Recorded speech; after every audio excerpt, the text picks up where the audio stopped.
Hello les amis, aujourd'hui on est reparti pour discerner la blessure de trahison dans notre vie et pour ça on va prendre 3 de ces symptômes, 3 de ces critères qui sont l'hyperprotection, l'hypercontrôle et la manipulation. Donc l'hyperprotection, c'est le fait d'être vraiment sur la défensive parce que quelqu'un qui a une blessure de trahison qui est très importante va avoir l'impression tout le temps que l'autre veut le manipuler, le trahir, l'agresser, l'opprimer, lui prendre sa liberté, voilà, transgresser son espace.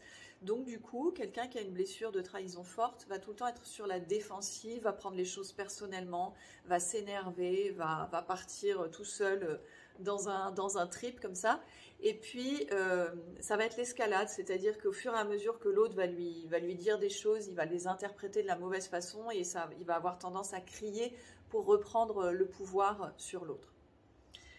Ensuite, nous avons la manipulation. Donc quelqu'un qui a une blessure de trahison qui est très importante va avoir tendance à bien comprendre les attentes et les besoins des autres, mais les utiliser en fait à son avantage pour pouvoir obtenir des choses. Donc il va vraiment savoir comment faire pour avoir exactement ce qu'il veut en fonction des personnes qu'il a en face de lui.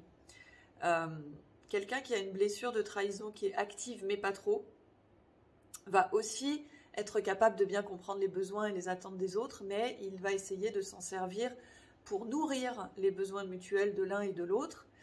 Et à certains moments, quand sa blessure de trahison est active, là, effectivement, ça va devenir un petit peu manipulatoire, déviant. Voilà. Mais disons qu'on va être un petit peu entre les deux. Des fois, c'est déviant et des fois, ça ne l'est pas. Maintenant, le dernier critère, c'est l'hypercontrôle.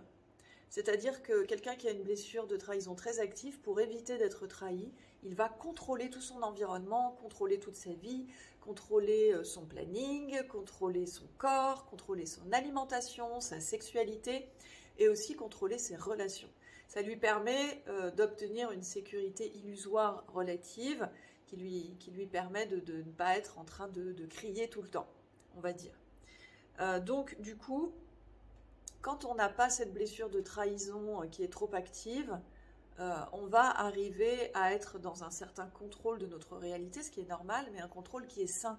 C'est-à-dire qu'on va bien sûr organiser certaines choses, mais on va aussi laisser une certaine part d'imprévu, de surprise, pour que la vie puisse nous surprendre. Si par exemple votre agenda il est plein sur un an et que vous n'avez aucun temps libre, la vie ne pourra pas vous surprendre et amener sur votre route des belles synchronicités, de beaux événements qui vont vous permettre de rencontrer des personnes pour évoluer par exemple. Donc plus on va être dans une blessure de trahison forte et plus on va être dans l'hyper-contrôle et vouloir tout contrôler, moins la blessure va être active et plus on va s'autoriser le lâcher-prise, la détente, la surprise dans notre vie. On va accepter que tout n'est pas organisable et qu'il faut laisser une part de liberté à notre réalité pour que notre âme puisse nous amener des choses absolument merveilleuses. À bientôt.